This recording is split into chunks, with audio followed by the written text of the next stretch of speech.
Live షోకి తిరిగి స్వాగతం. ఇక అతిథుల పరిచయం శ్రీ సిహెచ్ఎం కృష్ణారావు గారు, డక్కన్ క్రానికల్ బ్యూరో చీఫ్, ప్రముఖ విశ్లేషకులు. శ్రీ రామ్మోహన్ రెడ్డి గారు, కాంగ్రెస్ పార్టీ పరిగి నియోజకవర్గ శాసనసభ్యులు, కాంగ్రెస్ పార్టీ నేత. శ్రీ శివరామరెడ్డి గారు, వైఎస్ఆర్ కాంగ్రెస్ పార్టీ ప్రధాన కార్యదర్శి, శాసనసభ శాసన మండలి మాజీ సభ్యులు, విప్గా కూడా పనిచేశారు. శ్రీ విష్ణువర్ధన్ రెడ్డి గారు, ఆంధ్రప్రదేశ్ భారతీయ జనతా పార్టీ యువమోర్చా అధ్యక్షులు. శ్రీ భానుప్రసాద్ గారు, టీఆర్ఎస్ శాసన మండలి సభ్యులు. ఇక మళ్ళీ ఒకవైపు తమిళనాడులో రాజకీయాలు రసవత్తరంగా మారుతున్నాయి. ప్రభుత్వ ప్రధాన కార్యదర్శి రామ్మోహన్పై ఐటీ దాడులు జరగడం ఇవన్నీ కూడా ఒక ఎత్తు అయితే, ఏకంగా ప్రధాని మోడీపైనే రాహుల్ గాంధీ ఆరోపణాస్త్రాలు సంధించారు. ప్రధానంగా సహారా, బిర్లా కంపెనీలకు సంబంధించి ముడుపులు తీసుకున్నారని గతంలో డైరీల్లో బయటపడిన విషయాన్ని చెప్పారు. నిజానికి అరవింద్ కేజ్రీవాల్ ఎప్పుడో ఈ విషయాన్ని నెల రోజుల క్రితమే ఈ విషయాన్ని వెల్లడించారు. మరి రాహుల్ గాంధీ ఇప్పుడు పాత ఆరోపణ చేసినప్పటికీ కూడా సహజంగానే రాహుల్ గాంధీ అయ్యేసరికి దానికి ప్రాధాన్యత వచ్చింది. అయితే మోడీ గంగా నది అంత పవిత్రమైన వ్యక్తి అని కేంద్ర బీజేపీ కానీ రవిశంకర్ ప్రసాద్ కేంద్ర మంత్రి సమాధానం ఇచ్చారు రాహుల్ గాంధీ ఆరోపణను కొట్టిపారేస్తూ. అయితే గంగా నది ఎప్పుడో కలుషితం అయిపోయిందని చెప్పి లాలూ ప్రసాద్ యాదవ్ మరొక వ్యాఖ్య చేశారు. విచారణ జరపాలని కూడా డిమాండ్ చేశారు. ఈ రాజకీయ వివాదాలు ఎట్లా ఉంటే, మళ్ళీ ఒక కథనం ప్రకారం 50,000 విత్డ్రా చేస్తే 0.5% నుంచి 2% వరకు 50,000 మించి కనుక విత్డ్రా చేస్తే వడ్డీ అనండి, పెనాల్టీ అనండి వేయబోతున్నారని, 15,000 రూపాయలు ఏటీఎం నుంచి ఎక్కువ మించి విత్డ్రా చేస్తే దానికి కూడా మళ్ళీ పెనాల్టీలు వేయబోతున్నారని, కొత్త రూల్స్ రాబోతున్నాయంటూ మరి కొన్ని పత్రికల్లో కథనాలు వచ్చాయి. మరి ఇట్లాంటి నిర్ణయాలు చేయడం ద్వారా మరి మోడీ గారు ఏమి సాధించబోతున్నారు? నిజానికి ప్రజల్ని అది వేధించడం అవుతుందా, లేదా ప్రజలకి అది మేలు చేసిన వారు అవుతారా? మరోవైపు కార్మికులకు చెక్కుల ద్వారానే జీతాలు ఇవ్వాలని కూడా వారు ఆర్డినెన్స్ తీసుకొచ్చారు. సో ఈ పరిణామాలపై మోడీ గంగానది అంతా పవిత్రమైన వ్యక్తా, లేదు గంగానది కాలుష్యతం అయిపోయిందన్నట్లుగానే వారికి కూడా మచ్చలు వచ్చాయా? ప్రధానమంత్రి మోడీ గారు ఆయన మీరు గంగానది ఎంత పవిత్రం అంటే, గంగానది గంగోత్రి దగ్గర బాగానే ఉంటుంది, హరిద్వార్ దాటిన తర్వాత అది అత్యంత దారుణమైనటువంటి కలుషితం అవుతుంది. అసలు గంగానది ప్రక్షాళన కోసం పెద్ద మంత్రిత్వ శాఖ, ఉమాభారతి గారికి ఉన్న శాఖల్లో జలవనరుల శాఖ ప్లస్ గంగా ప్రక్షాళన అని అంటే, ప్రక్షాళన అంటే బాగోలేదనే కాబట్టి దాన్ని ప్రక్షాళన చేసేది. ఆ శాఖ కూడా ఆవిడ నిర్వహిస్తున్నారు. ఇక్కడ ఒకటి ఏంటంటే, ప్రధానమంత్రి మోడీ గారికి సంబంధించి ఇప్పుడు మీరు మొదటే ప్రస్తావించినట్టు ఇది ఇంతవరకు కొత్త ఆరోపణ కాదు. ఒక 6 నెలలుగా మొత్తం ఢిల్లీలో ఉన్న ప్రముఖ విలేకరులందరి దగ్గర ఈ కాపీలు, ఈ కట్టలు అందరి దగ్గర అవైలబుల్గా ఉన్నాయి. ఈపీడబ్ల్యూ అనేది అందరికీ తెలిసి ఎకనామిక్స్ అండ్ పొలిటికల్ వీక్లీ, అది చాలా కొంచెం వామపక్ష భావాన్ని ప్రతిబింబించే వీక్లీ అది. దానికి కూడా చాలా ఒక నీతి నిజాయితీ కలిగిన జర్నలిస్టే దానికి ఇవాళ ఎడిటర్గా కూడా ఉన్నాడు. ఆయన పెద్ద వ్యాసం కూడా రాశాడు. ఇదంతా రాహుల్ గాంధీ గారు చెప్పడానికి ముందరే రాశాడు ఇదంతా. ఎందుకంటే మా ఇంట్లో ఉన్నాయి, ఫస్ట్ నాకేమో ఈయన ఎవరో కాదు రామ్ జత్మల్ అనే ఇంట్లోకి వెళ్తే కట్ట తీసుకొచ్చి నా చేతికి ఇచ్చాడు, ఇక ఇలా ఉన్నాయి ఇదని. ఈ ఆధారాలు ఏవని అడిగాను, ఆధారాల గురించి అడిగితే ఎలాగన్నాడు. ఇలాగంటూ ఆయన రాసుకొచ్చాడు ఒకటి. అయితే కామన్ కాజ్ అని ఒక సంస్థ ఉంది, ఎన్జిఓ, నాన్ గవర్నమెంటల్ ఆర్గనైజేషన్, స్వచ్ఛంద సంస్థ. ఈ కామన్ కాజ్కి సంబంధించి ప్రశాంత్ భూషణ్ అంటే ఆయన పెద్ద అడ్వకేటు, చాలా ప్రముఖ అడ్వకేట్లో ఒకడు. ఆపుకి సంబంధించి ఉండేవాడు గతంలో, ఇప్పుడు ఆపును వదిలేశాడు. వాళ్ళు ఆయన బహిష్కరించడం, అది ఆ రాజకీయ వ్యవహారం వేరే. ఆయన శాంతిభూషణ్ గారి అబ్బాయి, ఆయన కూడా చాలా జనతా ఉన్నప్పుడు చాలా చాలా ఫేమస్ ఇది ఉండేవాడు. ఈ ప్రశాంత్ భూషణ్ గారు దీని మీద వెళ్ళారు, సుప్రీంకోర్టులో వేశారు పిటిషన్. చేస్తే వాళ్ళు చెప్పింది ఏంటంటే, ఇదేదో హవాలా టైపులో ఎవడో రాసుకుని కంప్యూటర్లో మేము రాసేసుకున్నాం అంటే అవతల పుచ్చుకునేవాడు, దానికి వేరే ఆధారం ఏదో ఉండాలి కదా, రిసీవ్డ్. ఇప్పుడు మనం ఇప్పుడు హవాలాది అలాగే అయింది కదా. అద్వానీ గారి కేసు, నాట్ ఓన్లీ అద్వానీ, చాలా మంది ఉన్నారు కదా, కాంగ్రెస్ నాయకులు చాలా మంది, మాధవరాజ్ సింధియా నుంచి ఎంతమంది ఉన్నారు కదా. ఆ రోజు ఏమైంది, ఎంత ఢిల్లీ అద్వానీ గారు వెంటనే రిజైన్ చేసి మళ్ళీ అది రుజువు చేస్తే అందరూ కాదు చెప్తున్నా నేనేది. ఇప్పుడు కాగితం మీద ఎల్కే అని రాసుకుంటే ఎల్కే అద్వానీ అనుకుని, మాధవరాజ్ సింధియా ఎంఎస్ అంటే మాధవరాజ్ సింధియా ఇదని చేశారు. అవును ఉంటే అయితే దీని మీదే ఆ రోజు సుప్రీంకోర్టు, మరి సుప్రీంకోర్టు కన్నా ఇంక మీరు న్యాయ వ్యవస్థ అంతకన్నా మించి మనం ఇంకెక్కడికి వెళ్ళడానికి కూడా లేదు కదా. పోనీ ఇదే ఆ ఫలానా కోర్టు దాన్ని మేనేజ్ చేశారు, ఈ మేజిస్ట్రేట్ కోర్టు అది మేనేజ్ చేశారని అనుకుందాం అంటే, సుప్రీంకోర్టు ఏకంగా సుప్రీంకోర్టులో ఒక న్యాయమూర్తి కాదుగా, ఏ బెంచ్ అయినా ఇద్దరు ఉంటారు. సో అంటే ఇప్పుడు ఇందుకు రాహుల్ గాంధీ వాళ్ళు ఏం చూస్తూ చెప్పారంటే ఆరోపణ ఆధారాలు లేవు దీనికి, మీరు పట్టండి అని అన్నారు. అవును. మీరు పట్టండి అంటే ఇంతవరకు పట్టాలి, డిసెంబర్ 24 దాకా టైం ఇచ్చారు వాళ్ళు. అవును. వాళ్ళు మరి వాళ్ళు ఏం పట్టాలా, రేపు పట్టుకొస్తారో లేదు తెలియదు. ఈ పరిస్థితుల్లో దీన్ని ఆధారం చేసుకుని ఇదేదో నేను భూకంపం సృష్టిస్తాను, నేనేదో ప్రగతిస్తాను, అది చేస్తాను, ఇది చేస్తానన్న రాహుల్ గాంధీ ఇంత చేస్తే మళ్ళీ ఇవే పోనీ కొత్తది కాదు. కేజ్రీవాల్ గారు అసెంబ్లీలో ప్రస్తావించాడు. ఎందుకు అంటే ఆ రోజు శాసనసభలో ప్రస్తావిస్తే ఆయనకు రక్షణ ఉంటుంది, ఇమ్యూనిటీ ఉంటుంది శాసనసభలోనూ. మమతా బెనర్జీతో పాటు ఉన్న సభలో కూడా మాట్లాడారు ఈ విషయాలు. మమతా బెనర్జీ కలిసి ఫస్ట్ ఆయన ఇమ్యూనిటీ అంటారు దీన్ని చేసుకుని ఆయన చేశాడు. సరే ఈయనేమో సభలో ప్రస్తావిస్తానంటే దానికోసమే అనుకున్నాం. లేదు ఇక బయట కూడా ప్రస్తావించాలని అందరూ అడిగారు. నువ్వు ఏదో భూకంపం సృష్టిస్తా అన్నావు, అది ఇది ఏంటంటే ఇదనమాట. చివరికి ఇదే కంప్యూటర్ షీట్లో ఆయన గురించి ప్రస్తావించి అప్పుడు ముడుపులు పుట్టే ఇప్పుడు ముడుపులు పుట్టాయి అనేది. ఇది జరిగిందేమో సోకాల్డ్ జరిగింది కాంగ్రెస్ టైంలో. అప్పుడేమో నిద్రపోయారు. అప్పుడు ముఖ్యమంత్రి ఆయన. అప్పుడు నిద్రపోవడం అంటే ఇప్పుడు ఎవరిదైనా ఇప్పుడు ఇవాళ కుంభకోణాలు జరిగి ఇవాళ పట్టుకుంటారు. వాడు ఎప్పటి నుంచో సంపాదించిందే కదా ఇవాళ పట్టుకునేది. మరి సంపాదిస్తున్నప్పుడు మొదటి సంపాదించినప్పుడు మీరు ఎందుకు పట్టుకోలేదని అనలేము. సరే ఎప్పుడు బయటపడినా సరే. ఒకటి ఇక్కడికి మీరు ఇంకో మాట ఉన్నారు, రాహుల్ గాంధీ లాంటి పెద్ద మనిషి కాంగ్రెస్ అంటే ఎస్ దేరిజే, ఆయన పార్టీకి తక్కువవాడు కాదు, కాంగ్రెస్ పార్టీకి ఉపాధ్యక్షుడు, రేపు అధ్యక్షుడు అయిపోతాడు అంటున్నారు 2017లో. 2019లో ఆయన భావి భారత ప్రధానమంత్రి అభ్యర్థి అని వాళ్ళందరూ ప్రస్తావిస్తున్నారు. ఇవన్నీ చేస్తున్న తరుణంలో మరి ఇన్స్టెడ్ ఆఫ్ రవిశంకర్ ప్రసాద్ ప్రధానమంత్రి కార్యాలయదేనని మాకు సంబంధం లేదు, ఏదో ఒక కార్యాలయం అదే అన్నది. పట్టించుకుంటే ఏమవుతుందంటే రేపు ఇంకో ఎంపీ ఏదో అడుగుతాడు. మరి ఆ ఎంపీకే రాహుల్ గాంధీ కూడా ఉంది, ఆఫ్టర్ ఆల్ ఎంపీయే కదా, మరి మా ఇంకో ఎంపీ అడిగాడు దానికి ఎందుకు ఇవ్వలేదని ఇంకోళ్ళు అడగచ్చు. నేను ఎమ్మెల్యే నాకు ఇవ్వరా, ఎంపీకేనా హక్కు అని ఇంకోళ్ళు అనొచ్చు. బట్ ఏదైనా కూడా to set the record straight, ప్రధానమంత్రి కార్యాలయం నుంచి దీని మీద ఒక వివరణ వస్తే చాలా బాగుంటుంది. బట్ వీళ్ళు ఏంటంటే అసలు అది సుప్రీంకోర్టే పట్టించుకోలేదు కాబట్టి నువ్వు మళ్ళీ చెప్పేది ఏంటి, మేము ఇచ్చేది ఏంటి వివరణ, ఇలా ఎవరికి ఇస్తాం, ఎందుకు ఇస్తాం. ఇప్పుడు ఒకటి మీరు మేడే ఎంట్రీ ఇలాగ కంప్యూటర్లో కేసీఆర్ గారు కృష్ణారావు గారు 10 కోట్లు ఇచ్చాడని మీరు ఇస్తారు. కృష్ణారావు దగ్గర కూడా కరస్పాండింగ్గా ఏదో సంథింగ్ ఉండాలి కదా. లేదు మీరు ఇచ్చారంటే అది ఎలా ఇచ్చారు, దాన్ని అది ఎక్కడ వెళ్ళింది, ఇవన్నీ ఉండాలి. సో మరి కార్యాలయం ఇస్తే చాలా మంచి. ఇక రాజకీయాల సంగతి పక్కన పెడితే ఈ డిపాజిట్లు 50,000 దాటితే విత్డ్రా చేయడం, ఇస్తే మళ్ళీ వడ్డీలు వేస్తామను, పెనాల్టీలు వేస్తామని ఈనాడు వారు ఇచ్చిన కథనాల్లో ఇది ఒకటి. ఆ పత్రికాళ్ళు వాళ్ళు ఏంటంటే డిజిటైజేషన్ ప్రకారం పోవాలి, నగదురహితంగా వెళ్ళాలని ఎవరు అందరూ కోరుకుంటున్నారు. ఈ నవంబర్ 8కి ముందర కూడా మనందరం కూడా స్వైప్ చేసి అలవాటు పడ్డాం. ఇప్పుడు మనతో పాటు కొందరు పడుతున్నారు, కొందరు ఇంకా పడ్డం అంటున్నారు ఏదో. బట్ డిసెంబర్ 30 తర్వాత ఏంటంటే మనకి కేసీఆర్ గారు ఆల్రెడీ ఒక ఇండికేషన్ ఇచ్చారు, తెలంగాణ ముఖ్యమంత్రి గారు. ఇక ఓన్లీ 2 ఉంటాయి, బ్యాంక్ ట్రాన్సాక్షన్ ట్యాక్స్ అని. ఆ బ్యాంక్ ట్రాన్సాక్షన్ ట్యాక్స్ అనేది ఉంటుంది.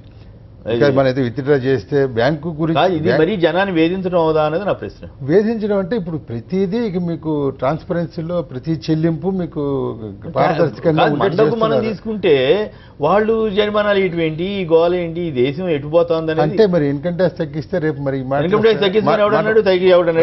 అది కూడా వచ్చాకే కథనాలు తగ్గిస్తున్న ప్రభుత్వాల విధానాల ప్రకారం ఉంటాయి. 30% కడుతున్నా, నాకు 10% తగ్గిస్తే బానే ఉందిరా అనుకుంటాం కదా. అయితే ఈ మేరకు ఏం చేస్తున్నారంటే ఆయన నేను ఏ స్వైప్ చేసినా కూడా అన్నింటిలోనూ ట్యాక్సులు ఆ ట్యాక్సులని చేస్తున్నారు. అది ఒకటేంటంటే కేవలం కొద్ది మంది నుంచే ట్యాక్సులు వసూలు చేయడం కాకుండా మొత్తం దేశం ప్రజానికి అందరికీ ఈక్వల్ గా ఉండేట్టుగా ఏదో చేస్తున్నట్టున్నారు. బ్యాంక్ ట్రాన్సాక్షన్ ట్యాక్స్ అది మరి స్పష్టత. మరి లేదే రిజర్వ్ బ్యాంక్ ఆఫ్ ఇండియా చెప్పిందంటే దాని మీద వ్యాఖ్యానించవచ్చు, కానీ ఆ పత్రిక కథనం అలా ఉంది. Right, okay. వెంకటరెడ్డి గారు మార్కాపురం నుంచి లైన్ లో ఉన్నారు. వెంకటరెడ్డి గారు నమస్కారం. చెప్పండి, మోడీ గారు గంగానది అంత పవిత్రంగా ఉన్నారా లేదా? గంగానది పవిత్రం ఎట్లా ఉంటే కానీ సార్, మాకు ప్రత్యేక హోదా మాత్రం మోసం చేశారు సార్. భలే పాయింట్ పట్టుకున్నారండి. కరెక్ట్. అంతవరకు ఒప్పుకోవాల్సిందే. మిగతా అవినీతి ఆరోపణలు మనం ఏం చెప్తాం కానీ ప్రత్యేక హోదా వరకు మాత్రం మా రాష్ట్రానికి ప్రత్యేక హోదా గురించి 2 ఇస్తాం 3 ఇస్తామని చెప్పారు. మీ ప్రశ్నకు రాలే, ఆయన ప్రశ్నకు పోయాడు. ఏది ఈ ప్రశ్న రాలేదు. ఆయన కాదుగా, ఆయనకి ఆలోచన వచ్చింది. అవును, మరి పవిత్రం అయితే మాట మీద నిలబడే మనిషి అయితే ఇవ్వాలి కదా. ఎవరు అజెండా వాళ్ళది, ఉంది. ఆయన ఎవరు అడిగారు పాపం. నేనైతే చెప్పలేదు కదా, నేనైతే అడగలేదు కదా. కాలరు నేనైతే అడగలేదు కదా. ప్రత్యేక హోదా మోసం చేసినట్లా నేను అడగలేదు కదా. గంగానది అంత పవిత్రుడా కాదా అని అడిగా. అడిగితే ఆయన పవిత్రం ఇవ్వగానండి మాకు హోదా ఇవ్వలేదు కాబట్టి మోసం చేసినట్లే ఆ అంటున్నారు. విషయం కూడా అడగండి, పవిత్రుడే కదా. నేను అడిగా కదా ఏమండి పవిత్రుడా కాదని ఆయన చెప్పదలుచుకోలేదు, అంటే అంత విరక్తితో ఉన్నాడు అనమాట ఆయన. Right, okay. రామ్మోహన్ రెడ్డి గారు చెప్పండి, ఏంటి గంగా నది అంత పవిత్రుడా? అంటే ఒకటండి, అంటే నరేంద్ర మోడీ గారు ముఖ్యమంత్రిగా ఉండి ఒక జాతీయ స్థాయిలో ప్రధానమంత్రి హోదాలో ప్రధానమంత్రిగా ప్రొజెక్షన్తో బీజేపీ పార్టీ వాళ్ళ అన్ని ప్రచార సభలు కానీ దీంట్లో కానీ చెప్పిన సందర్భం లోపల అందరూ చాలా ఆశలు పెట్టుకున్నాడు, ఆయన ఏదో చేస్తారు అన్న ఆశలు పెట్టుకున్నారు. ఆ తరుణం లోపల విదేశాల్లో ఉన్న నల్లధనాన్ని తీసుకొస్తా అని చెప్పి పేదవాళ్ళ అకౌంట్లలో బిలో పావర్టీ లైన్లో ఉన్న వాళ్ళ అకౌంట్లలో 15 లక్షల రూపాయలు జమ చేస్తా అని చెప్పి ఎన్నో చెప్తూ వస్తూ నీతి ఆయోగ్ గురించి చెప్పారు. నీతి ఆయోగ్ పెట్టి రాష్ట్రాలు నేను అడిగింది ఒకటి, మీరు అదే చెప్తాను, రాహుల్ గాంధీ లెక్కే మీ ఆన్సర్ కూడా ఉంది. అదే పాయింట్కి వస్తాను. నీతి ఆయోగ్ అని ఒక సంస్థ పెట్టి గతంలో మేము ప్లానింగ్ కమిషన్ పెట్టి దాన్ని రద్దు చేసి అన్ని రాష్ట్రాలకు పారదర్శకంగా నేను నిధులు ఇస్తానన్న మాట చెప్పడం జరిగింది.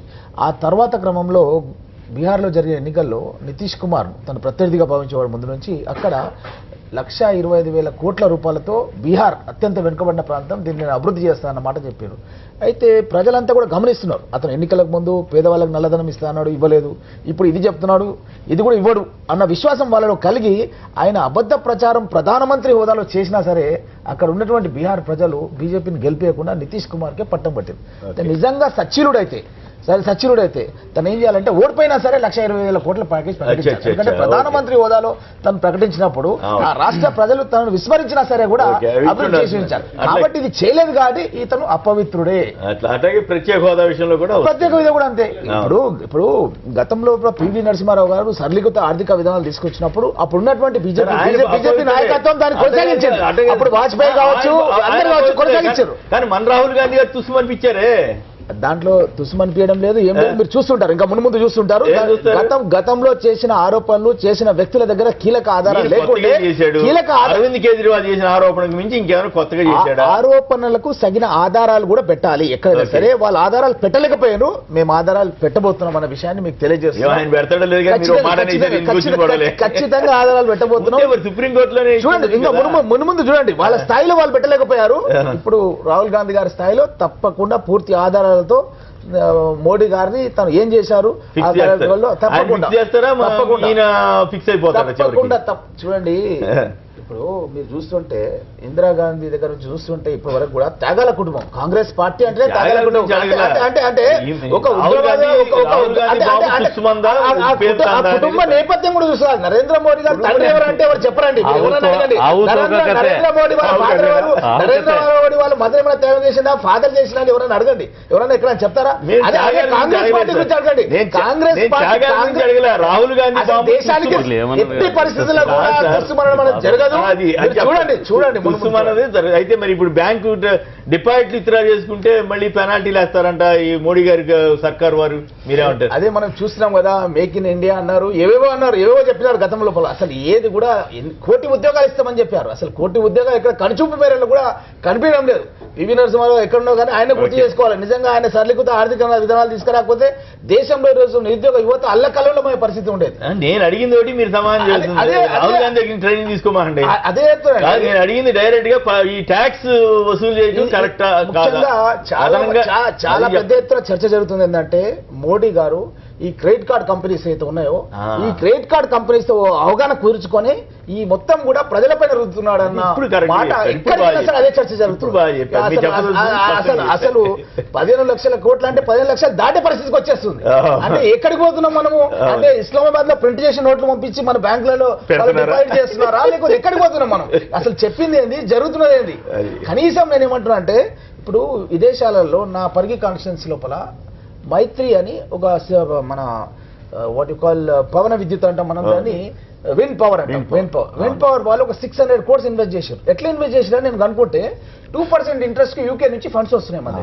అట్లీస్ట్ మోడీ గారు ఇప్పుడు పేద ప్రజలు మధ్యతరగతి ప్రజల డబ్బులు బ్యాంకులలోకి వచ్చినాయి, బ్యాంకులన్నీ కుప్పకోలే పరిస్థితులకు వచ్చినప్పుడు పేద ప్రజల డబ్బులు బ్యాంకులకు తీసుకొచ్చి కాపాడుకునే ప్రయత్నం చేస్తున్న తరుణంలో కనీసం ఎవరైతే రుణగ్రహీతలు ఉంటారో అప్పులు తీసుకోవడానికి ముందుకు వస్తున్నారు ఔత్సాహిక young entrepreneurs, good track record ఉన్న వాళ్ళకు, నిరుద్యోగ యువకులకు, ఆ విధంగా విదేశాల్లో ఏ విధంగా 2% వడ్డీతో ఇస్తున్నారో కనీసం వాళ్ళనన్నా ముందుకు తీసుకొస్తే ఈరోజు యువతకు ఉద్యోగ అవకాశాలు అవును, అందుకే చేశామని చెబుతారు ఇప్పుడు. అవన్నీ కూడా జరగాలి. అందుకే నోటు రద్దు చేశామని చెబుతారు.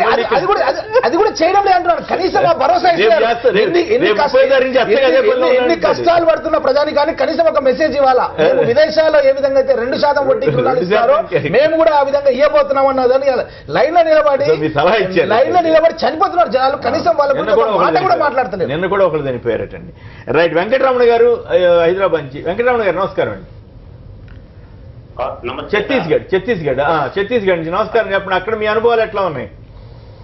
సార్ నమస్తే, వెంకటరమారెడ్డి మాట్లాడుతున్నాను. నమస్కారం, మాట్లాడండి ప్లీజ్. ఇక్కడ మోడీ గారు అంటున్నారు అన్ని సిచ్యువేషన్లతో సీజ్ చేసుకొని ట్రాన్సాక్షన్ చేయండి అంటున్నారు. అవును, మేముండే ఏరియాలో అలాంటి జగాలు ఉన్నాయి. ఇంకా బీజేపీ ఇక్కడ 15 సంవత్సరాల వంటి పాలన ఉంది. అవును, కనీసము నెట్వర్క్ లేదండి, మొబైల్ ఫోన్ లో మాట్లాడుకోవడానికి కొన్ని చోట్ల. ఓకే, అవును. అలాంటప్పుడు అవును, ఈ క్యాష్లెస్ ట్రాన్సాక్షన్ అనేది ఈ హైదరాబాద్ లో కూర్చుండే వాళ్ళకు లేదంటే ఢిల్లీ హైదరాబాద్ లో కూడా జరుగుతుంది కానీ ఓకే, పల్లి ప్రాంతాలలో ఉండే వాళ్ళు వీళ్ళందరూ చేసుకోవాలంటే ఎట్లా? బ్లాక్ మనీ ఎన్నెన్నో పనామా కంపెనీ ఇవన్నీ లిస్ట్ ఇచ్చాయి. వాళ్ళని పట్టుకోగలనా గరీబ్ వాళ్ళందరినీ అసలు వీళ్ళ లైన్ లో నిలబెట్టేసి రైతులంతా రైతుల పరిస్థితి దారుణంగా ఉంది. పనులు చేసుకోకుండా పోయేసి లైన్ లో నిలబడుకొని వాళ్ళ కూలీలు చేసుకోకుండా లైన్ లో నిలబడుకొని ఉండే 200 బ్యాంకు పోతే 2000 కంటే ఎక్కువ లేదు. ఏటీఎం లో డబ్బులే లేదు. కాదు వెంకటరమణ గారు రేపు నుంచి 50,000 దాటితే 50,000 మించి ఎక్కడ ఎక్కువ విత్డ్రా చేస్తే మీ మీద ఫైన్ వేస్తారంట. దానికి మంచిదేనా? ట్యాక్స్ అనండి, ఫైన్ అనండి, పన్ను వేస్తారట. నేనైతే అది పన్ను కాదు, నా పట్ల ట్యాక్స్ ఫైన్ నేను వ్యక్తిగతంగా ఫీల్ అవుతుంది, వేరే విషయం. కానీ పన్ను టెక్నికల్ గా అయితే అది పన్ను వేయటం ఓకేనా? వస్తే కనుక సార్ పన్నులు అంటే ఇప్పుడు కోట్లు ఉండే వాళ్ళ దగ్గర పన్నులు వాళ్ళకి రాయితీలు ఇస్తున్నారు. మాఫియాకి వచ్చేసి ఇన్ని కోట్లు మాఫ్ చేసేసారు, ఇది చేసేసారు. చిన్న ఎంప్లాయీస్ ఉన్నారు చూడు, ఎవరికైతే 2 లక్షలు దాటుతుంది వాళ్ళతో మాత్రం టక్కున ఇన్కమ్ ట్యాక్స్ కట్ చేస్తారు.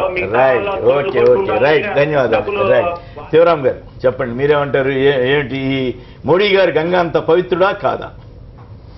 ఇప్పుడు లాలు గారు ముందే చెప్పినారంట గంగా జలం ఎప్పుడో కలుషితమైపోయింది అంటే దాని అర్థం ఈయన కూడా ఎప్పుడో అయినాడు అనేది. ఆయన ముఖ్యమంత్రిగా ఉన్నప్పుడు ఇప్పుడు రాహుల్ గాంధీ గారు కూడా ఆరోపణలు చేస్తున్నారు. ఆరోపణలన్నీ నిజం కాదనుకుంటూ ప్రజలకి ఏమంటే రుజువు కాలేదు కాబట్టి మనం కూడా ఆయన్ని అంత టక్కని వాళ్ళు మాట్లాడినట్లు అందరూ మాట్లాడలేము. ఆయన రాహుల్ గాంధీ గారు చూసుమన్నట్ట బాంబు పేలుస్తాడా? బట్ ఆయన దగ్గర ఏమేమి ఉన్నాయో చూస్తే కాదు. ఆరోపణలు చేయడం సహజం మామూలుగా. ఇప్పుడు జగన్మోహన్ రెడ్డి గారి మీద 1,00,000 కోట్లు ఇది ఉందన్నట్లు తెలుగుదేశం వాళ్ళు ఎట్లా బూసప్ చేస్తారో అది కొంతమంది అది చేసే ప్రయత్నాలు కూడా చేయొచ్చు. దాన్ని రుజువు చేసినప్పుడే మనం కాన్ఫిడెంట్గా తీసుకోవాలి, కానీ లేనప్పుడు ఆరోపణలు వాస్తవాల నమ్మకం లేదు. అలాంటి పరిస్థితుల్లో మోదీ గారు ఇప్పుడు తీసుకుంటున్న చర్యలు బట్టి నమ్మాల్సిన పరిస్థితి. ఎందుకంటే కార్పొరేట్ సంస్థలు ఇప్పుడు రఘురామరాజన్ గారు ఎవరైతే ఉన్నారో ఆయన పెద్ద పెద్ద ఇండస్ట్రియలిస్టులు కానీ పెద్దవాళ్ళకి నోటీసులు ఇచ్చి జప్తు చేస్తామనే స్టేజ్లో ఒకవేళ ఆయన కంటిన్యూ చేసిందంటే ఒకవేళ మన బ్యాంకింగ్ వ్యవస్థ బాగుపడే పరిస్థితి ఉండేది. ఈ బ్లాక్ మనీ ఎవరైతే ఉన్నారో వాళ్ళ దోపిడీదారుల నుంచి కొద్దిగా గొప్ప మన భారతదేశం బాగుపడే అవకాశాలు ఉండేవి. అలాంటి పరిస్థితి కల్పించకుండా రిలయన్స్లో ఎవరైతే జాబ్ చేస్తున్నారో వాళ్ళనే తెచ్చి సలహాదారుని తెచ్చి మీరు రిజర్వ్ బ్యాంక్ గవర్నర్గా చేసి ఈరోజు నేను ప్రక్షాళన చేస్తా అందరూ టాక్సేషన్లోకి రావాలంటే నీవు పెద్దవాడికి సాయం చేస్తున్నావా? ఈరోజు రైతు ఫర్ ఎగ్జాంపుల్ రైతును కూడా నువ్వు టాక్సేషన్లోకి, పేదవాడిని కూడా టాక్సేషన్లోకి మీరు చెప్పే విధానం బట్టి ప్రతి వాళ్ళు ప్రతి పేమెంట్ మీద టాక్సేషన్ ఆటే పట్టేసుకుంటారు. కాబట్టి డిపాజిట్లు నాట్ ఓన్లీ డిపాజిట్ ప్రతి ట్రాన్సాక్షన్స్ మీద వీళ్ళు ట్యాక్సెస్ ఆట కట్ చేసుకోవాలని బ్యాంకులో ఒక రాబోతుంది నెక్స్ట్ సెప్టెంబర్కి అనేది ఒక ఇది. ఆ పరిస్థితుల్లో మీరు చేస్తున్నది పెద్దవాడిని దోచి చిన్నవాడికి పెట్టడం లేదు, పేదోడిని కొట్టి వాళ్ళకి పెట్టే పరిస్థితి ఉంది. ఇప్పుడు అక్రమంగా సంపాదిస్తున్న వాడిని మీరు యాక్షన్ తీసుకుంటే దాంట్లో న్యాయం ఉంది. కానీ ఈరోజు రైతు అండి 3 సంవత్సరాలకు 4 సంవత్సరాలు ఒకసారి పంట పండితే ఒకేసారి పండినప్పుడు దాంట్లో 20 లక్షలు 30 లక్షలు 40 లక్షలు ఒక రకంగా కష్టపడి పండించు పండుతాయి. దాని మీద నువ్వు వేసి మళ్ళీ విత్డ్రా చేసేటప్పుడు లేకుంటే వాడు వేరే వాడు మనతో పర్చేజ్ చేసి ఇచ్చేటప్పుడు నీకు ఇంత వచ్చింది కదా ఇంత ట్యాక్స్ అంటే వాడు వెనక 3 సంవత్సరాలు చేసిన అప్పులు ఎవరు కట్టాలండి? దాని ఇంట్రెస్ట్ ఎవరు కట్టాలా? అనంతపురం జిల్లా రైతే ఇక్కడ బోయినపల్లిలో మొత్తం టమాటాలన్నీ కింద పారిపోసిపోయాయంట ధర లేక. మరి ఈరోజు రైతు పరిస్థితి ఎంత హీనంగా ఉందంటే రైతు కూలీలు అంతే. ఈరోజు గ్రామాల్లో ఉపాధి హామీ పేరు ఉంది కానీ ఈ రోజు కూడా సరిగా పనులు పెట్టడంలో మా ప్రాంతం నుంచి విపరీతంగా కర్ణాటక వెళ్ళిపోతున్నారు. కర్ణాటక, బాంబే, నెల్లూరు. అంటే ఇప్పుడు మీరు తీసుకునే విధానం మంచిదే కానీ 100% నెట్వర్క్ మన దేశంలో లేదని ఇప్పుడు మా సోదరుడు ఛత్తీస్గఢ్ నుంచి చెప్తున్నాడు. అసలు లేనే లేదు నెట్వర్కే అని. మీరు 15 ఏళ్ళ నుంచి ఉన్న స్టేట్లోనే లేదు, మీరు ఎట్లా ఎక్స్పెక్ట్ చేస్తారు? మన దాంట్లో 100% ఎడ్యుకేటెడ్ లేరు. ఫర్ యాక్చువల్లీ నేనే చేయలేను. రైట్, మీరే చాలా మంది చేయలేదు. అదే మరి మొబైల్ బ్యాంకింగ్ అయింది మనకి రావాలి. ఇప్పుడు హ్యాకర్లు ఉన్నారు, హ్యాకింగ్ నువ్వు కంట్రోల్ చేసే పరిస్థితి చాలా పెద్ద ప్రమాదంగా ఉందండి. దాన్ని నువ్వు కంట్రోల్ చేసే పరిస్థితి లేదు. దానికి ఎట్లా చెక్ మీ ప్రభుత్వ రాష్ట్ర వీటినే వాళ్ళు హ్యాకింగ్ చేసి తీసుకునే పరిస్థితి ఉన్నప్పుడు పేదవాడికి డబ్బు ఉంటే మీరు ఎట్లా సెక్యూరిటీ ఇస్తారు? ఈ రోజు మీరు పెద్ద ఇండస్ట్రియలిస్ట్ ఏవైతే ఇచ్చారో మీరు రైట్ ఆఫ్లు చేస్తున్నారు. ఎందుకు చేయాలండి? ఓకే, వాళ్ళు ఎంజాయ్ చేస్తున్నారు. ఇష్యూ అంతా ఇప్పుడు మోడీ గారు పవిత్రుడా కాదా అన్నంత వరకే. ఇప్పుడు దానికి ఇవన్నీ కారణాలు చెప్తున్నాను నేను. ఇవన్నీ మీకు మోడీ గారు పవిత్రులు అనే నమ్మకం ఎంతవరకు అందరికీ ఉండేదే, కానీ ఈయన చేస్తున్న చర్యల వల్ల ఈ రోజు ఇవన్నీ ఆలోచన వస్తుంది. ఇప్పుడు మీరు నిజంగా పవిత్రులు అయితే ఇలాంటి వాళ్ళ మీద ఎందుకు చర్యలు తీసుకోరు? మీరు వచ్చిన తర్వాత కూడా 1,15,000 కోట్లు మీరు ఎందుకు రైట్ ఆఫ్ చేయాల్సి వచ్చింది? అట్ ద సేమ్ టైం మీరు ఈ రోజు రఘురామ్ రాజన్ లాంటి మంచి గవర్నర్ ని మీరు ఎందుకు మార్చాల్సి వచ్చింది? ఎవరినో వాళ్ళు కాదండి, రిటైర్ అయ్యాడు, ఆయన వెళ్ళిపోయాడు. రిటైర్ అయినా కంటిన్యూ చేయాలని ఏముంది? అట్లా చేయాలని కాదు, 3 ఏళ్ళ టర్మ్ కి వేస్తారు, ఇంకో టర్మ్ ఇవ్వచ్చు కదా అని ఆయన ఉద్దేశం. నిజాయితీ పడ్డ అన్నప్పుడు నిజాయితీని సపోర్ట్ చేయాలి కదా. కంట్రీ ఈ పాయింట్ వరకు మీ పార్ట్ మీరు ఎంత చేస్తున్నారో వాళ్ళ రూపంగా వాళ్ళు చేసినప్పుడు అలాంటి వాళ్ళని మనం ఎంటర్టైన్ చేయాలి కదా. ఆ పరిస్థితి కలిసి అక్కడ మీకు డౌట్ వస్తుంది. మీకు కావాల్సిన వాళ్ళేమో ఆల్రెడీ డిపాజిట్లు చేసేసుకుని తెలుగుదేశం పార్టీ వాళ్ళు చేసుకుని దోపిడీ చేసిన తర్వాత పేదోడిని మధ్యతరగతి కుటుంబీకి ఈ రోజు 2.5 lakhs వస్తున్నాయి. మీకు ఎట్లొచ్చింది సోర్స్ అంటే ఏం చెప్తారు చెప్పండి? మన కర్ణాటకలో ఎప్పుడో లాస్ట్ మంత్ చనిపోతే ఒక నిమిషం బిచ్చగాడు చనిపోతే 1 కోటి చిల్లర దొరికింది కర్ణాటకలో. మరి ఎట్లొచ్చింది నీకే అంటే? రైట్, శేఖర్ రెడ్డి గారు, శేఖర్ గారు నమస్కారం. హలో శేఖర్, నమస్కారం, మాట్లాడండి. హలో మాట్లాడండి. నమస్కారం, మాట్లాడండి. శంకర్ రెడ్డి గారు మాట్లాడండి. శంకర్ గారు ఇప్పుడు రైతాంగము ఏంటంటారు? రైతాంగం అన్నాడు. మీరు టీవీ వింటూ మాట్లాడుతున్నట్టున్నారు. టీవీ వింటూ మాట్లాడకూడదు. లైన్ బాగలేదా? లైన్ బాగలేదు. రైట్, భానుప్రసాద్ గారు చెప్పండి. మోడీ గారు ఎంత పవిత్రుడా కాదా? రాహుల్ గాంధీ గారు ఏమో అట్లా అంటే మావాడు గంగానది అంత పవిత్రుడనేమో, వీళ్ళంటే గంగానది ఆల్రెడీ కలుషితమైపోయిందా అని లాలూ ప్రసాద్ యాదవ్ గారు అన్నారు. అంటే దానికి రాహుల్ గాంధీ తుస్మన్ ఇచ్చాడా, బాంబు పేల్చాడా? మాటల యుద్ధంలో ప్రతి మాటకి దానికి వేరే అర్థాలు ఉంటాయి, వేరే ఇది ఉంటుంది, అది వేరే విషయం. కానీ బట్ మోడీ గారు పూర్తిగా పవిత్రులని చెప్పేటువంటి, పూర్తిగా పవిత్రులు అంటే ఇక్కడ పవిత్రులు అనే దానికి కూడా మళ్ళీ ఏంటనేది మీనింగ్ ఎత్తుకోవాల్సి వస్తుంది. కానీ మోడీ గారు ఏమి ఎన్నికల కమిషన్ ఇచ్చినటువంటి పరిధిలోనే ఖర్చు పెట్టి ఎంపీ అయ్యారా అనేటువంటి ప్రశ్న ఫస్ట్ వస్తుందా? అంతే కదా. ఇప్పుడు మోడీ గారు నిజంగా న్యాయబద్ధంగా చట్టబద్ధంగా ఎంతైతే ఖర్చు పెట్టాలో ఎంపీగా నిలబడేటువంటి క్యాండిడేట్ అంతే ఖర్చు పెట్టి ఎన్నికయ్యారా? గతంలో ఎమ్మెల్యేగా ఎన్నికైనప్పుడు అంతే ఖర్చు పెట్టి ఎన్నికయ్యారా? ఇవన్నీ కూడా అక్కడే సిస్టంలో ప్రతి ఒక్కరు కూడా మోడీ గారా, అది ఇంకోరా ఎవరైనా కూడా అక్కడ ఉన్నటువంటి వాస్తవిక పరిస్థితుల ప్రకారంగా పోల్చినటువంటి ఇదిలో ఉంటుంది. కాబట్టి ఇప్పుడు ఇంకోటి, రాహుల్ గాంధీ కొన్ని ప్రశ్నలు లేవనెత్తారు. మరి నిన్నటి వరకు అధికారంలో ఉన్నారు కదా, అది జరిగినప్పుడు అధికారంలో ఉన్నారు కదా, మరి అప్పుడు ఎందుకు మాట్లాడలేదు? అప్పుడు ఎందుకు చట్ట ప్రకారంగా చర్య తీసుకోలేదు? ఏవైతే చెప్తున్నారో డైరీలో ఉన్నాయి, రేడ్ జరిగింది దొరికింది అని చెప్తున్నటువంటి పరిస్థితి. మరి అది రేడ్ జరిగి దొరికినప్పుడు మీరే అధికారంలో ఉన్నారు కదా, మరి మీరు ఎందుకు వెంటనే చర్య తీసుకోలేదు? సో ఇవన్నీ ప్రశ్నలు 2013 ఆయనే కదా.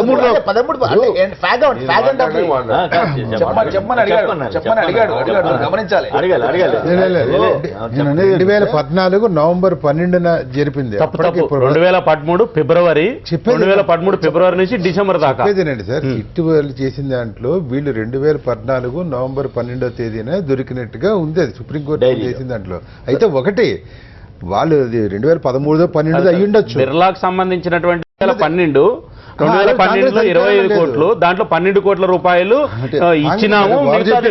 చెప్పింది వాస్తవమే కానీ జరిగినప్పుడు కాంగ్రెస్ అధికారంలో లేదు. వారు చెప్పేది వాస్తవమే, మీరు చెప్పేది వాస్తవమే. కాంగ్రెస్ అధికారంలో ఉంది ఆ రోజు. చెప్తారు వారు చెప్పేది కూడా వాస్తవమే, మీరు చెప్పేది కూడా వాస్తవమే. మీరు అనేది ఏంటంటే జరిగింది ఆ రోజు అంటున్నారు, కానీ దొరికింది ఈ రోజు అని చెప్తున్నారు. సమాచారం సో సమాచారం దొరికింది ఆ రోజు అని వారు చెప్తున్నారు, జరిగింది ఈ రోజు అని మీరు చెప్తున్నారు. ఒకవేళ దొరికింది ఆ రోజు అయితే రాహుల్ గాంధీ ఏం చేయలేరు, అది వేరే విషయం. కరెక్టే. కానీ అరవింద్ కేజ్రీవాల్ నెల రోజుల క్రితం చెప్పిన విషయాన్ని, పత్రికల్లో వచ్చిన విషయాన్ని, రాహుల్ గాంధీ చెప్పడం, సుప్రీంకోర్టులో తోసేసిన విషయాన్ని చెప్పడం ద్వారా ఆయన రాహుల్ గాంధీ మరి తుస్మర్పించినట్టే కదా. సరే ఇంకేమేమి చెప్తారో, ఇంకా అది ఫస్ట్ ఇంకేమేమి చెప్తారో ఇంకేం చెప్తారో తెలియదు కానీ, బట్ ఒక్కటి ఎవరు నిరాధారమైనటువంటి ఆరోపణలు చేసినా కూడా ఈరోజు ప్రజలు దాన్ని పూర్తిగా గుడ్డిగా నమ్మే పరిస్థితి లేదు. ఓకే, గుడ్డిగా ఒక ప్రతిపక్షం అనేటువంటిది ఊరికనే ఇప్పుడు ఇక్కడ ప్రతిపక్షం ఏం మాట్లాడుతున్నారు, లక్షల కోట్లు తిన్నారని అన్నారు అనుకోండి. అసలు ఖర్చు పెట్టిందే 1,00,000 కోట్లు లేకపోతే తినేది 1,00,000 కోట్లు ఎక్కడ నుంచి వస్తుంది?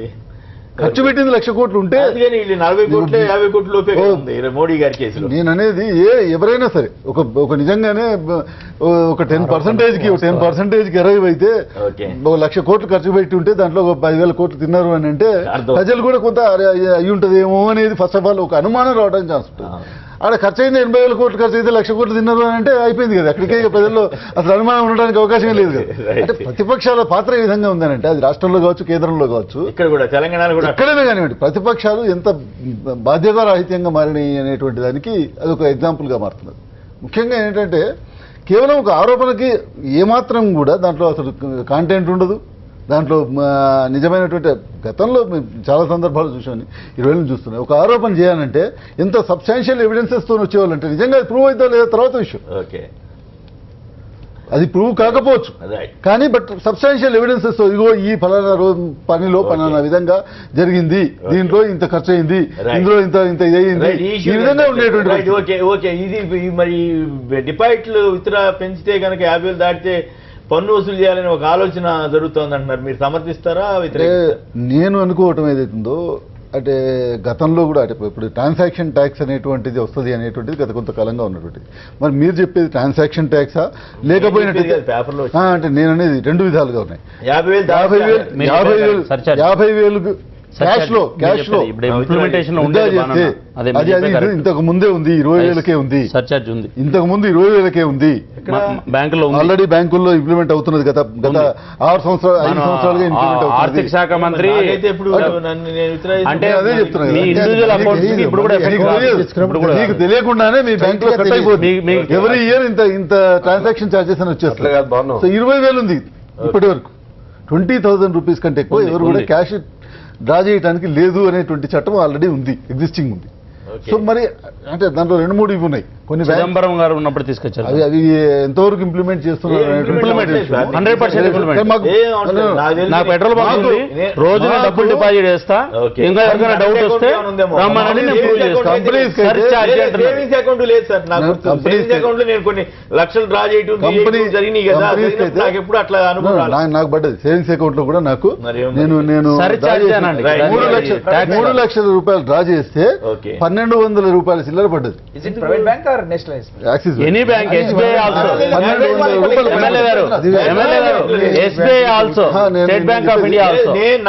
నేను వేసిన బ్యాంకులు అయితే నాకు గారు మీరు చేసే ట్రాన్సాక్షన్ నేను సిండికేట్ బ్యాంక్ 20,000 రూపీస్ ఆ చట్టమైతే ఉంది, చట్టమైతే ఉంది. అయితే ఇప్పుడు నేను అనేది ఏంటంటే ఇప్పుడు అది డ్రా చేయడానికి లిమిటేషన్స్ ఉండాల్సినటువంటి అవసరం పక్కా ఉంది. ఓకే, ఒకవేళ క్యాష్ డ్రా అయితే కనుక మామూలుగా ఉన్నట్టయితే మళ్ళీ మామూలు అయిపోతుంది. బ్లాక్ మనీ అనేటువంటి వ్యవస్థనే క్యాష్ విత్డ్రాయల్స్ మీద ఆధారపడి ఉంటుంది. క్యాష్ విత్డ్రాయల్స్ ఎంతవరకు అయితే విత్డ్రా జరగకుండా ఆపగలుగుతామో, ఎస్ నేను మీకు ఇవ్వాలి 5 లక్షలు చెక్ లో ఇవ్వచ్చు, మీ అకౌంట్ కు ట్రాన్స్ఫర్ చేయొచ్చు, దానికి అమౌంట్లు ఎట్లాగో అట్లాగే చేస్తారు 50,000 కానివ్వండి, చిన్న చిన్న 50,000 కంటే ఎక్కువ. 50,000 చిన్న అమౌంట్ ఏం కాదు.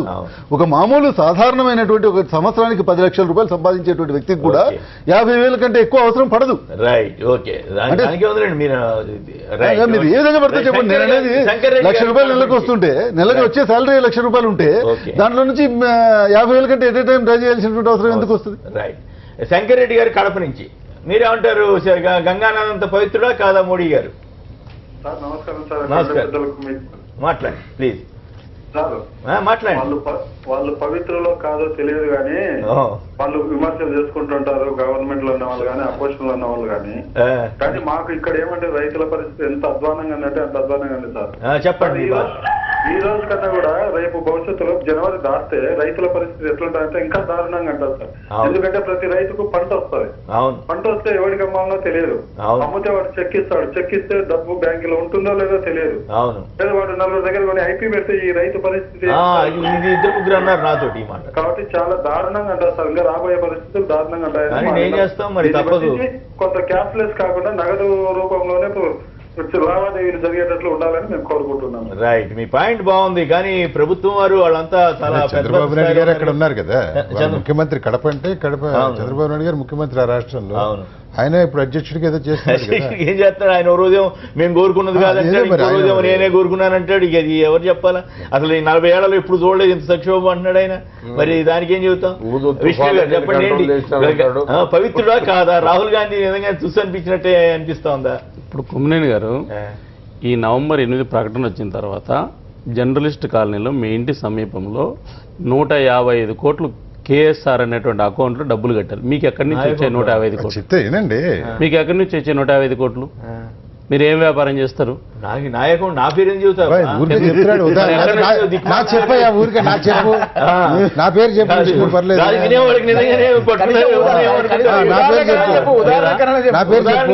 మీ అకౌంట్ లో వేసుకోరాదా?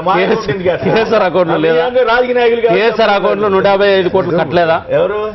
నాకేముందండి, నీ మీద బురద జల్లేకి నాకు ఒక అవకాశం కావాలా? 155 కోట్ల రూపాయలు మీరు అకౌంట్ చెప్పాలా? కేఎస్ఆర్ అంటే కొమ్మినేని శ్రీనివాసరావా? కేఎస్ఆర్ అంటే కేఎస్ఆర్ కన్స్ట్రక్షనా? నాకెందుకు అవి? ఇప్పుడు నువ్వు సమాధానం చెప్పుకోండి. గుజరాత్ సీఎం అని ఉంది కదా, ఎక్కడా లేదు. మీ పాయింట్కి ఇప్పుడు వస్తా. 2012లో ఏదైతే బిర్లా గ్రూప్ కంపెనీ ఏదైతే ఉందో వాళ్ళు ఇన్కమ్ ట్యాక్స్ కు ఏదైతే సబ్మిట్ చేసిన దాంట్లో మేము నో ఎంట్రీ కింద 25 కోట్ల రూపాయలు సీఎం అనే పేరు మీద డబ్బులు ఇచ్చామని రాశారు. సీఎం అంటే ఇప్పటిదాకా కృష్ణారావు గారు చాలా స్పష్టంగా చెప్పారు, హవాలా కుంభకోణం నుంచి ఇప్పటిదాకా. నేను అంత దూరంగా వెళ్ళదలుచుకోలేదు. కానీ సీఎం అంటే నరేంద్ర మోడీ అని కానీ, సీఎం అంటే గుజరాత్ కానీ, లేకపోతే మధ్యప్రదేశ్ కానీ ఎక్కడ కూడా వాళ్ళు ఇచ్చినటువంటిది ప్రశాంత్ భూషణ్ అఫిడవిట్ ఏదైతే ఫైల్ చేసాడో సుప్రీంకోర్టులో కొట్టేసింది. సుప్రీంకోర్టులో only based on this one. ఏది సీఎం అంటే ఏంది, what is the meaning of CM? రెండోది నో ఎంట్రీ సీఎం. దాంట్లో ఏంది, ఒక ముఖ్యమంత్రికి 25 కోట్లు ఒక బిర్లా లాంటి కంపెనీ ఇస్తానంటే దాంట్లో 12 కోట్లు ఇచ్చి 13 కోట్లు అప్పు పెట్టేటువంటి అంత చిన్న సంస్థ అది ఒకటి. రెండోది ఏంటంటే 2013 భానుప్రసాద్ గారు చెప్పింది 100కి 100 రూపాయలు కరెక్ట్. కృష్ణారావు గారు చెప్పినట్లు 2014లో కూడా ఆడిట్లో కూడా దీన్ని రైజ్ చేశారు వాళ్ళకు. 2013 ఫిబ్రవరిలో 9 సార్లు 40 కోట్ల రూపాయలు డబ్బులు ఇచ్చారనేటువంటిది నిన్న చేసినటువంటి అలిగేషన్. ఒక్కటండి కొమ్మినేని గారు, ఇప్పుడు నేను మీ మీద ఎంత ఈజీగా అలిగేషన్ చేయగలిగినానో ఒక్కసారి నేను బురద పూసుకుని శరీరం అంతా బురదలో ఉన్నటువంటి నేను మీ మీద ఈజీగా మీరు వైట్ డ్రెస్ శుభ్రమైనటువంటి డ్రెస్ వేసుకున్నటువంటి మీ మీద కృష్ణారావు గారి మీద నేను ఈజీగా వేయగలుగుతాను. మీరు కడుక్కోవడానికి 1 సంవత్సరం 2 సంవత్సరాలు పడుతుంది. ఇప్పటిదాకా 1,00,000 కోట్లు తినేశారంటే మొత్తం దేశంలో ఉండేది 16 లక్షల కోట్లు అయితే ఒక మనిషి 1,00,000 కోట్ల రూపాయలు ఎట్లా వచ్చి ఉంటుందని మనం అందరం ఆలోచించుకున్నట్టు. మేము కూడా చాలా సందర్భాలు 1,00,000 కోట్ల పదం ఈజీగా వాడాం. ఎందుకంటే చాలా ఈజీగా ఉంటుంది, చాలా అందంగా ఉంటుంది పదం అనేటువంటిది. ఒక్కటి, కాంగ్రెస్ పార్టీకి సంబంధించినటువంటి ఈ దేశంలో అనేక సార్లు పనిచేసిన మంత్రులకు పనిచేసినటువంటి ముఖ్యమంత్రులు పనిచేసినటువంటి దిగ్విజయ్ సింగ్ లాంటి సీనియర్ లీడర్లు కూడా ఈ యొక్క రాహుల్ వైఖరి ఏదైతే ఉందో పార్లమెంటు ప్రారంభమైన నుంచి ఇప్పటి వరకు అనుమానాస్పదంగా అసందర్భమైన వ్యాఖ్యలు, ఆయన వ్యవహార శైలి మీద వాళ్ళే విస్తుపోతున్నారు. ఇంకా ప్రజలైతే నవ్వుకోవడమా లేదా అనేటువంటిది మీలాంటి మేధావర్గం అనేటువంటిది ఎట్లా ఆలోచిస్తాననేటువంటిది ఇంకా కొంత బయటికి రావాలా. తుసుమనిపించారని చెబుతుంటే అదే అంటున్నా, నేను చెప్పిన పాయింటే. ఇదే సమయంలో ప్రధాని కూడా తుసుమనిపించాడు.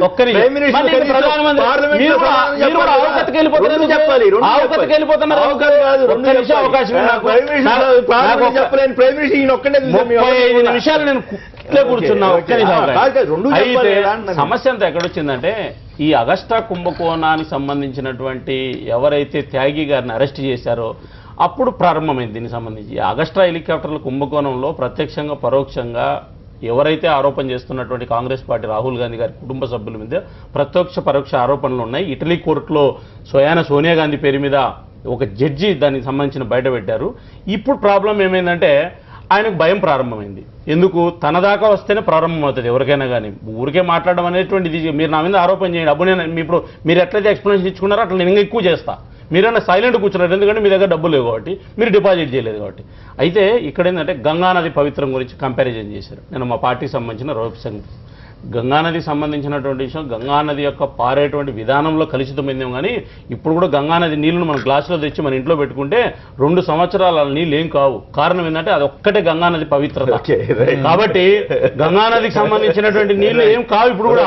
అదే మన హైదరాబాద్ లో ఉన్నటువంటి మూసీ నదిలో లేకపోతే మా కృష్ణా నదిలో నీళ్లు తీసుకొచ్చి పెడితే 3 రోజులకే పాడైతాయి.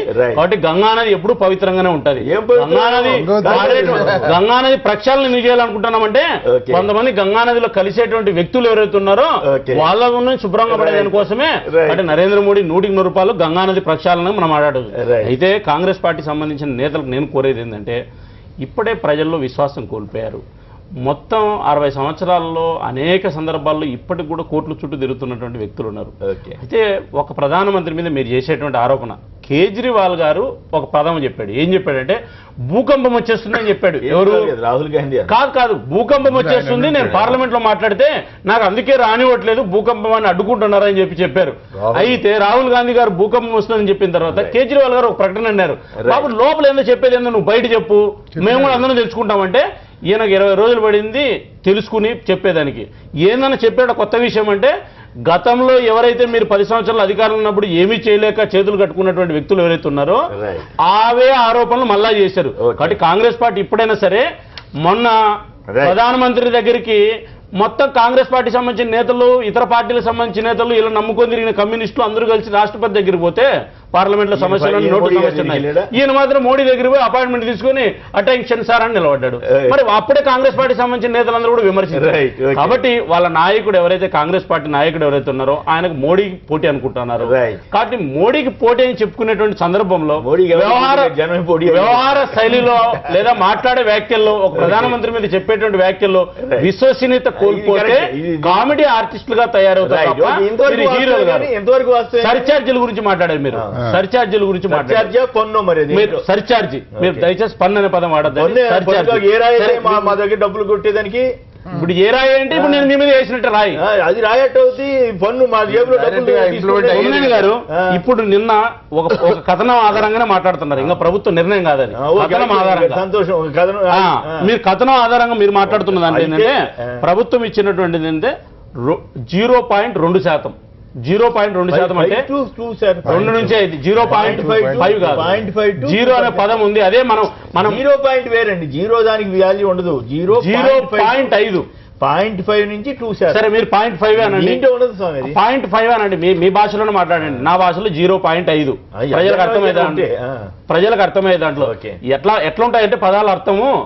కుటుంబంలో మీరు ఒక్కొక్కరు 1 కేజీ వరకు పెట్టుకోవచ్చు, 850 గ్రాములు అంటే మనం అందరం 850 గ్రాములను మాట్లాడుతున్నాం. ప్రజలకు మీరు చెప్పండి 1 కేజీ వరకు మీరు ఇంట్లో పెట్టుకోవచ్చు, 150 గ్రాములు తక్కువ, మీకు ప్రభుత్వం ఏమి అడగదంటే ప్రజలు హ్యాపీగా ఉంటారు. 850 గ్రాములు పెట్టుకోవచ్చు అంటే మా బంగారు ఎత్తుకుని వెళ్ళిపోతారేమో అనుకుంటారు.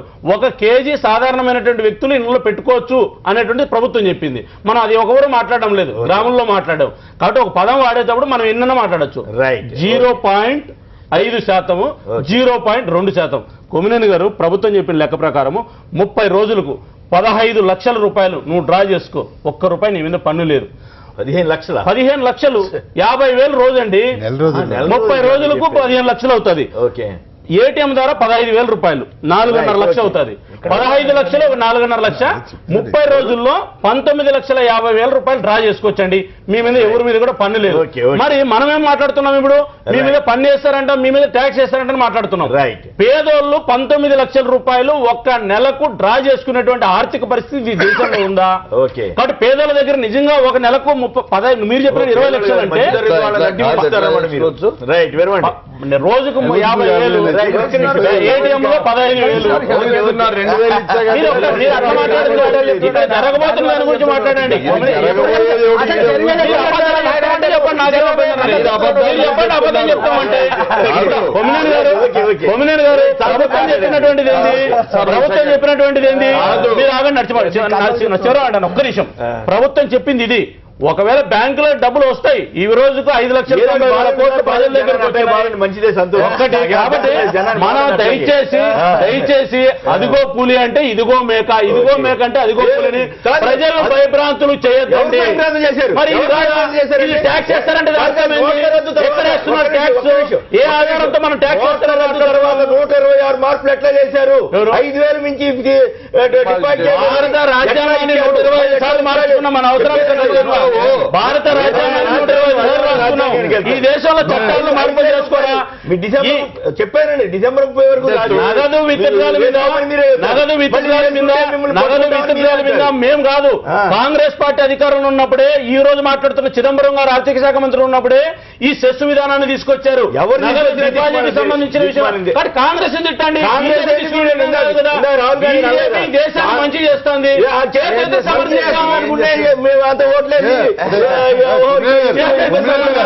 ఇక్కడ ఇది ట్రాన్సాక్షన్ ట్యాక్స్ అంటూ వస్తే వాస్తవా కాదా? ఇదంటూ వస్తే గనక ఇన్కమ్ ట్యాక్స్ ఇక ఉండబోదు అనేటువంటి చెప్తున్నట్టు. అది ఎవరికి లాభం చెప్పును? నేను చెప్తాను. ఇన్కమ్ ట్యాక్స్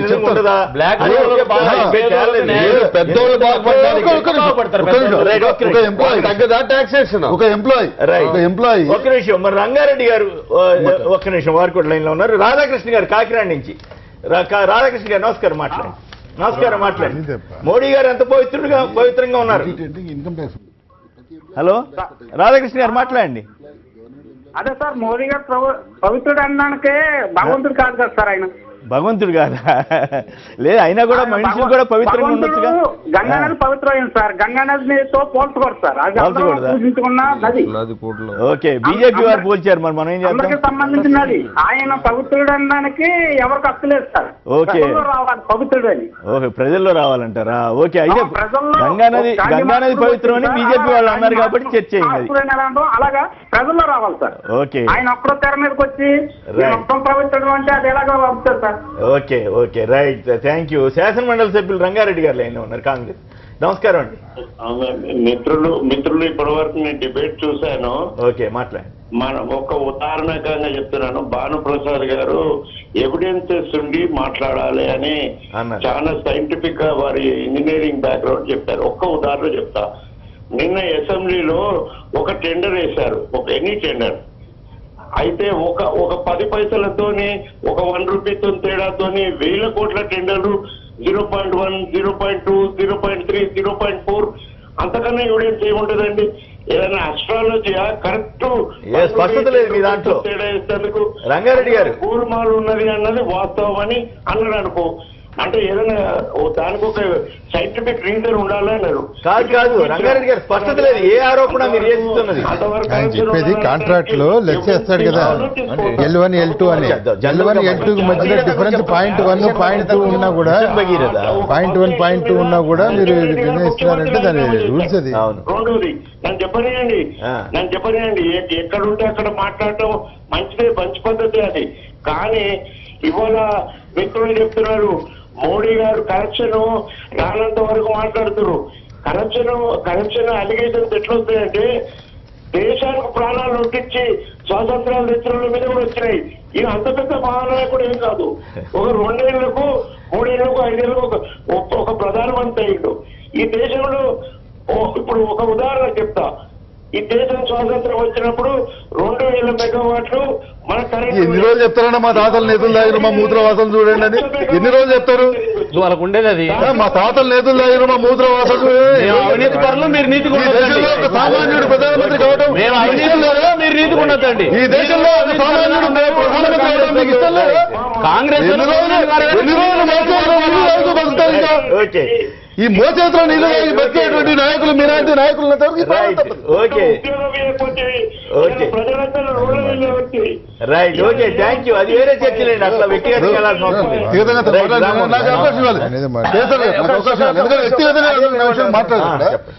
ఇక్కడ మొట్టమొదటిగా రంగారెడ్డి గారికి తెలియాల్సినటువంటి విషయం ఏంటంటే చరిత్ర ఎవరు తుడిచేయలేరు.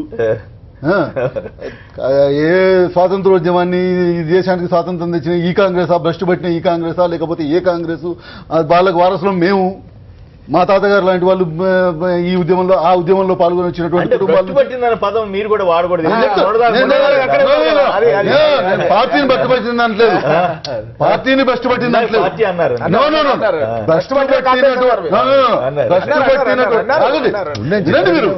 భ్రష్టు పట్టినటువంటి నాయకులు ఉన్నటువంటి కాంగ్రెస్ పార్టీ సవరించారా?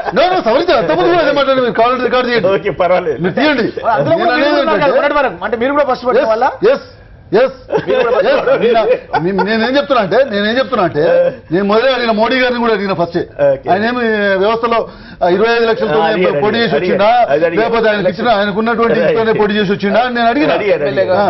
నేను ఫస్ట్ అడిగిన. నేను కూడా చెప్తున్నా, నేను కూడా ఏం అతీతుని కాదు, మీకు మీరు సచ్చీలరు, నేనేం చేయలేదని మీరు అనుకుంటే నేనేం చేయలేను. మీరు సచ్చీలరా కాదా, నిజాలు వాస్తవాలు మీరే ఎన్నికలకు ఇచ్చినటువంటి అఫిడవిట్ లో చెప్పారు, మీరు సచ్చీలు కాదు. నేనైనా కనీసం అది చెప్పలేదు. టెండర్ల విషయంలో మాట్లాడినారు 1.2%, 0.3% లెస్ వచ్చింది అనేటువంటిది మాట్లాడినటువంటి పరిస్థితి. అక్కడ టెండర్ వేసినటువంటి ఒక టెండర్ ఇన్వైట్ చేస్తే ఆ టెండర్ వేయడానికి ఎలిజిబిలిటీ ఉన్నటువంటి 10 కంపెనీలు ఉన్నాయనుకోండి, వాళ్ళలో పోటీ పడతారు కదా, వాళ్ళకి ఐడియా ఉండదా దాని వర్క్ ఎంత, దానికి సంబంధించినటువంటి ఎంత ఇంజనీరింగ్ బ్యాక్గ్రౌండ్ తో వచ్చిందని చెప్తున్నారు. కాబట్టి ఇంజనీరింగ్ బ్యాక్గ్రౌండ్ తో వచ్చినటువంటి ఇదిలో చెప్తున్నారు. ఈ రోజుకి ఇంజనీరింగ్ అక్యురసీ ఎక్కడ దాకా పోయిందనంటే, ఫలానా ₹1 కోటి వర్క్ కనుక పడినట్టయితే ఆ ₹1 కోటి వర్క్ లో నేను ఎక్కడ దాకా కోట్ చేసుకోవాలి అనేటువంటి దానికి ఎక్కడి వరకు చేయగలుగుతాం. ప్రాబ్లం అది కాదు, ప్రభుత్వ పెద్దలే కూర్చోబెట్టి కాంప్రమైజ్ చేసే సంఘటనలు చూస్తుంటాం కదా, ఇక్కడ అక్కడ అని కాదు. మనం అనేక ఏం కృష్ణారావు అట్లా ఉన్నాయి కదా, ఆంధ్రాలో కావచ్చు, తెలంగాణలో కావచ్చు, గుజరాత్ లో కావచ్చు, ఇంకో దగ్గర కావచ్చు, వాళ్ళందరూ వాళ్ళు తప్పు. ఇక్కడ పెద్దలు కూర్చోవాల్సినటువంటి అవసరం లేదండి. పెద్దలు కూర్చోబెట్టి నేను చెప్పేది నేను నాకున్నటువంటి అనుభవం చెప్తా. గతంలో కాంగ్రెస్ లో చూసినా, ఈ రోజు చూస్తున్నా, ఎక్కడైనా చూస్తున్నా. అక్కడ కాంగ్రెస్ కానీ తెలుగుదేశం, ఇక్కడ ఉన్నటువంటి టీఆర్ఎస్, అక్కడ ఉన్నటువంటి తెలుగుదేశం కానీ, ఇక్కడ ఉన్నటువంటి టీఆర్ఎస్ కానీ వాళ్ళు ఇన్వాల్వ్ కాదు. కాంట్రాక్టర్లే 10 మంది కూర్చుంటారు, వాళ్ళే కూర్చుంటారు, వాళ్ళే మాట్లాడుకుంటారు. ఇగో పలానా వరకు నువ్వు చేస్తారు, ఎలిజిబిలిటీ అంతకంటే లేదు. వాళ్ళు ఉంటాయండి. రంగారెడ్డి గారు చాలా సచివులు, భానుప్రసాద్ ఏదో ఇక్కడ మొత్తం ఇది చేస్తున్నాడు అనే విధంగా రంగారెడ్డి గారు మాట్లాడుతుంటే, అది రంగారెడ్డి గారు సచివులు, భానుప్రసాద్ సచివులు అనేది ప్రజలకు తెలుస్తుంది. ప్రజలకు తెలుస్తుంది. అది ఎవరి మోచేతులు నీళ్ళు మాట్లాడుతున్నారు. అదే పాయింట్ చెప్తాను. ఇప్పుడు కాంగ్రెస్ పార్టీ అధ్యక్షురాలు సోనియా గాంధీ గారు యూపీఏ కూటమి కూడా తన నేతృత్వంలోనే నడిచిన సందర్భం లోపల రైట్ టు ఇన్ఫర్మేషన్ యాక్ట్ తీసుకొచ్చింది. రైట్ టు ఇన్ఫర్మేషన్ యాక్ట్ ప్రకారం ఏ అధికారి కావచ్చు, లేకపోతే ఇంకో శాఖ కావచ్చు, ఇంకోటి కావచ్చు, ఎక్కడ కుంభకోణం జరిగినా ఎవరినైనా సరే ఆ ఇన్ఫర్మేషన్ తీసుకొని కోర్టులలో వేసి వాళ్ళను జైలుకు పంపించే అవకాశం ఉంది. కాంగ్రెస్ పార్టీ వాళ్ళు కావచ్చు, లేకపోతే ఇంకా దాంట్లో భాగస్వామ్యం ఉన్న వాళ్ళు కావచ్చు, ఎవరైనా కావచ్చు, ఎంతో మందిని జైలుకు పంపించడం జరిగింది, టికెట్లు కూడా ఇవ్వకుండా చేయడం జరిగింది. అలాంటి పార్టీని ఈ రోజు మీరు వేరే విధంగా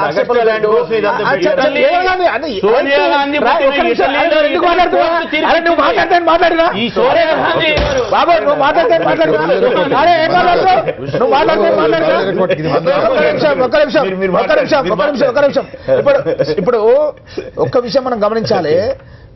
ఎవరినైనా సరే రాజకీయ నాయకుడు కానీ, మంత్రులు కానీ, వాళ్ళు టికెట్లు ఇచ్చి గెలిపించుకున్న మంత్రులను కూడా జైలులో పెట్టే విధంగా సోనియా గాంధీ గారు రైట్ టు ఇన్ఫర్మేషన్ యాక్ట్ తీసుకొచ్చింది.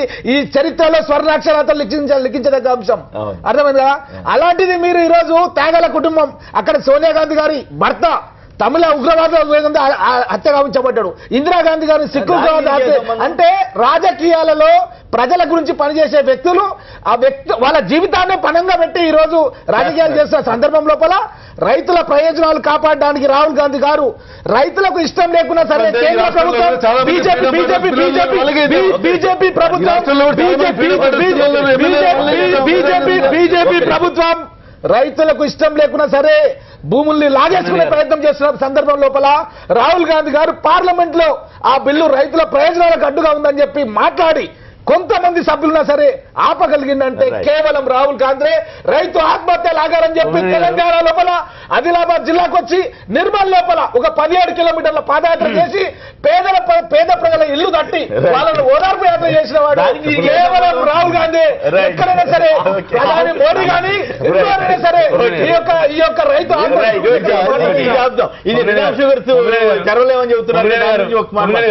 మాకేం అనుమానం లేదు. 125 సంవత్సరాల చరిత్ర కలిగిన చాలా అతిపెద్ద పార్టీ. ఇప్పుడు మా బాను చెప్పినట్టు మీది పెద్ద బుక్లే ఉన్నాయి, మేము నిదానంగా చదువుకుంటాం, అవసరమైతే మా పిల్లలకు కూడా. ఇష్యూ ఏంటంటే రాహుల్ గాంధీ గారు చాలా గొప్ప పని చేశాడు, రైతుల గురించి ఆలోచించాడని చెప్పారు. మేము వచ్చిండేది 2.5 సంవత్సరం అయింది. 10 ఏళ్ళు మనమే ఉన్నాం. అనంతపురంలో రైతులు ఆత్మహత్యలు చేసుకుంటే 2013లో ఆ రోజు 2003లో రాజశేఖర రెడ్డి గారు అపోజిషన్ లీడర్గా అనంతపూర్కి వచ్చి సోనియా గాంధీ గారు, గులాం నబీ ఆజాద్ గారు, మీరు చెప్తున్న నేతలు అందరూ వచ్చి అనంతపురంలో తిరిగారు. తిరిగి ఏం చెప్పారంటే ఆత్మహత్యలు చేసుకుని 223 కుటుంబాలకు చందాలు వసూలు చేసి రోడ్డంబడి సోనియా గాంధీ గారు, మన్మోహన్ సింగ్ గారు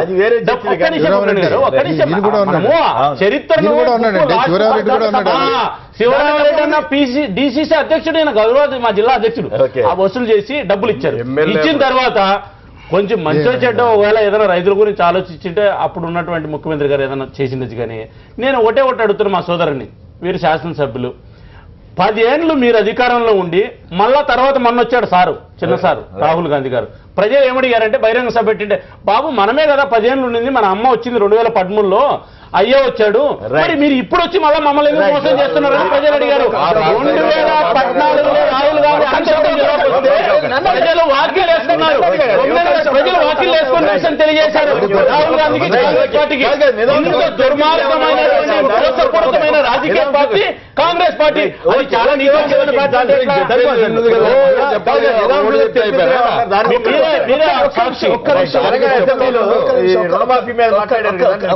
రుణమాఫీ గురించి మీరు చెప్పింది మాట్లాడుతున్నా.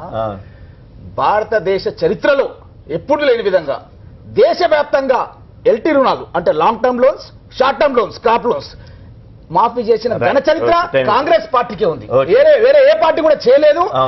అలాంటి మాఫీ మీరు చేయాలని చెప్పి మా నాయకుడు రాహుల్ గాంధీ వెళ్ళి మొన్న మోడీ కలిస్తే కనీసం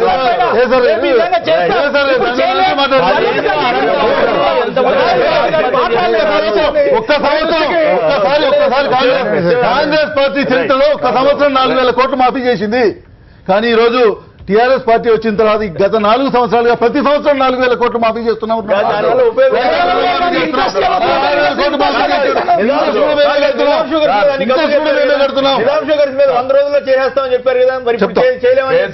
దానికి వచ్చింది కాబట్టి మాకు అవకాశం. రాజశేఖర రెడ్డి గారు వాళ్ళంతా వచ్చి పాదయాత్ర అప్పుడు చేసి మేము కూడా ఉన్నాం ఎమ్మెల్యే ఉండే. ఆయన చెప్పినట్లు డిసిసి ప్రెసిడెంట్ ఏం కాదు కానీ కలెక్ట్ చేసాము. మేఘం గారు వచ్చారు, ఇచ్చారని చేశారు. రాజశేఖర రెడ్డి గారు వచ్చిన తర్వాతనే ఎన్నో ఆదర్శవంతమైన ఇవి తీసుకొని రైతాంగానికి పెట్టాడు. సెంట్రల్ గవర్నమెంట్ లో కూడా వాళ్ళు కూడా కాదు, భూములు అమ్మితే రైతుకి 3-4 రెట్లు ఎక్కువ ఇవ్వాలని చెప్పి కూడా యాక్ట్ తీసుకోవడం జరిగింది. 10 సంవత్సరాలు అనంతపురంలో రైతులు ఎమ్మెల్యే ఉన్నారు, అనంతపురం జిల్లాలో రైతులు ఆత్మహత్య చేసుకోలేదా? ఎంతమంది రైతులు ఆత్మహత్య చేసుకున్నారు? ఎంతమంది రైతులు ఆత్మహత్య చేసుకున్నారు? కాంగ్రెస్ పార్టీ వైఫల్యాలు మీ వైఫల్యాలు కదా ఈ రోజు చేస్తుండేది ఈ ప్రభుత్వంలో. దోపిడీ right right okay okay okay right okay right okay okay right okay okay right right okay okay right okay okay right okay okay right okay right. ఏదేమైనా మోడీ గారు పవిత్రంగా ఉంటే సంతోషమే, కానీ పవిత్రంగా ఉండేలాగా నిరూపించుకోగలిగితే ఇంకా మంచిదని చెప్పాలి. ఇది నేటి వార్తా విశ్లేషణ కార్యక్రమం. నమస్కారం.